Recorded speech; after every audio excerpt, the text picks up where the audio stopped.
Okay, I'm going to go ahead and start this off. I am turning my timer on right now so I do not go past 5 minutes. But the video today is going to cover two things in particular. It's going to cover Lexington and Concord, which is the very first battle of the American Revolution. And it's also going to cover the Declaration of Independence, which is where the colonists finally said, "We are done with you, King George III. We're going to be our own country."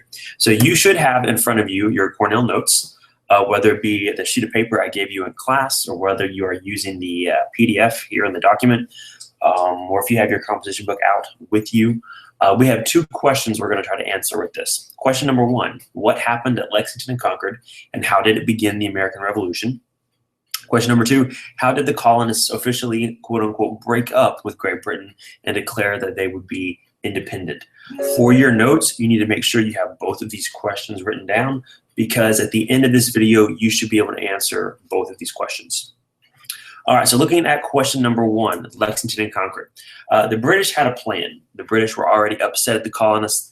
The king was trying to show them who was boss, and he had two things he wanted to accomplish. He wanted to go to Lexington and capture Sam Adams and John Hancock. Sam Adams and John Hancock, they were two people that were really kind of getting the crowds going in rebellion against the king. We've seen Sam Adams, we've talked about him before, being the cousin of John Adams. And so Lexington, the goal was to capture Sam Adams and John Hancock. They were also going to go to Concord specifically to take their gunpowder.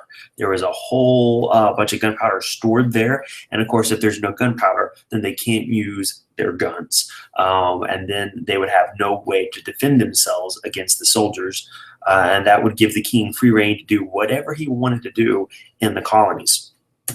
Unfortunately for the king, the colonists found out about the plan. They knew it was coming, so they called out what we're calling the militia or the Minutemen.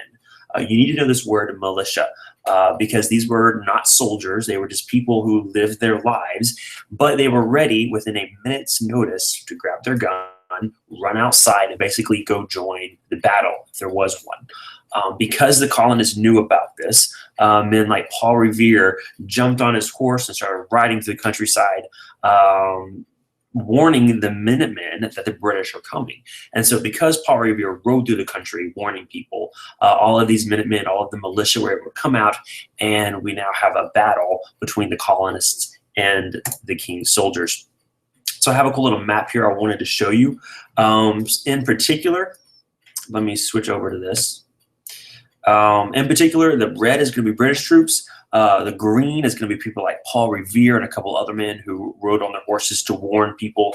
And then the blue is going to be the colonial troops. On the night of April 18th, 1775, 700 British troops began marching west to Concord. And so you can see the red coming up. Okay, those are the British troops. They're coming towards Concord to capture Sam Adams, John Hancock. And so what happens is we have Paul Revere in the north. We have Richard Dawes in the south. Let me keep playing. To seize the Patriots' weapons. Paul Revere and William Dawes quickly rode out to warn the colonists.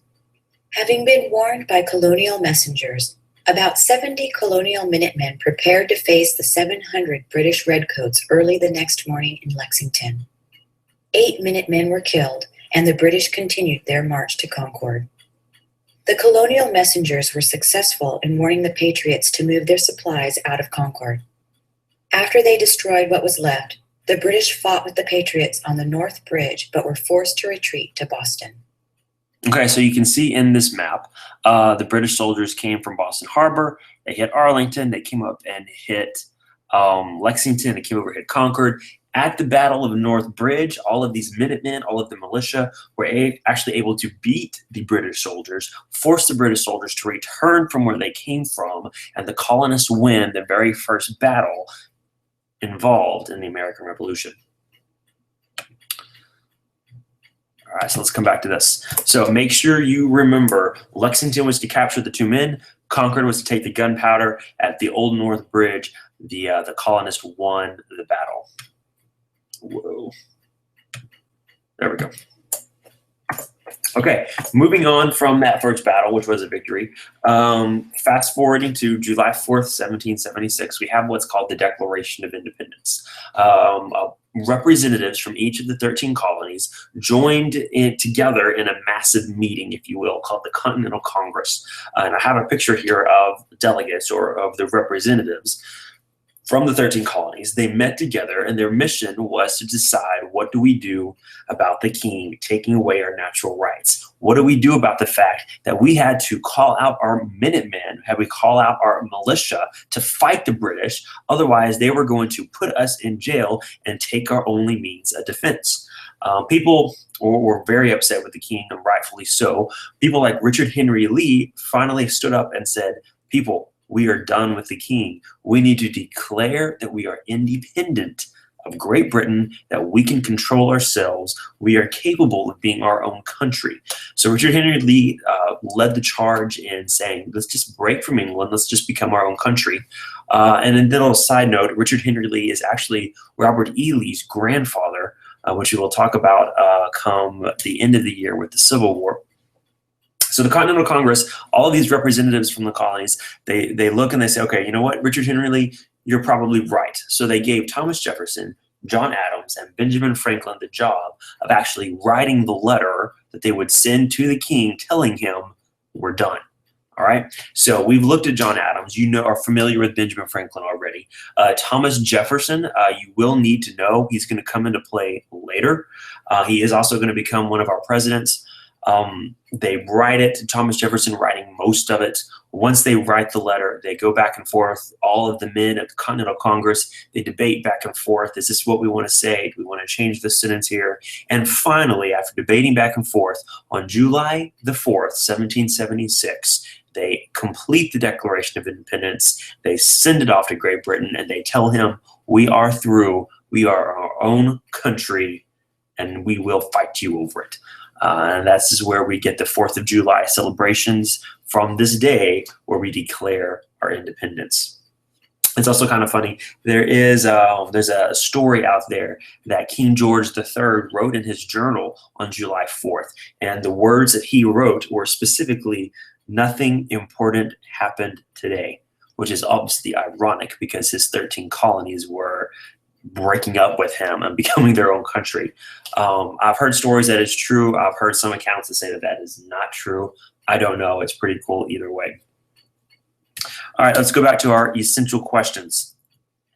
Number one, what happened at Lexington and Concord, and how did it begin the American Revolution? Lexington and Concord, the British soldiers had the plan to capture colonial leaders. They had a plan to take away the gunpowder. In other words, they had a plan to get rid of the colonists' means of defending themselves. And there was a battle over it, and the colonists won. Essential question number two, how did the colonists officially break up with Great Britain? Well, we know they wrote the Declaration of Independence, and they sent that declaration to the king, Thomas Jefferson being the main person who wrote the Declaration of Independence. In class, we will look at what the Declaration actually says. All right, thank you very much. Make sure you have your Cornell notes complete. Make sure you have all of those pieces of information. If you need to rewatch to catch it, do so. And I will see you in class.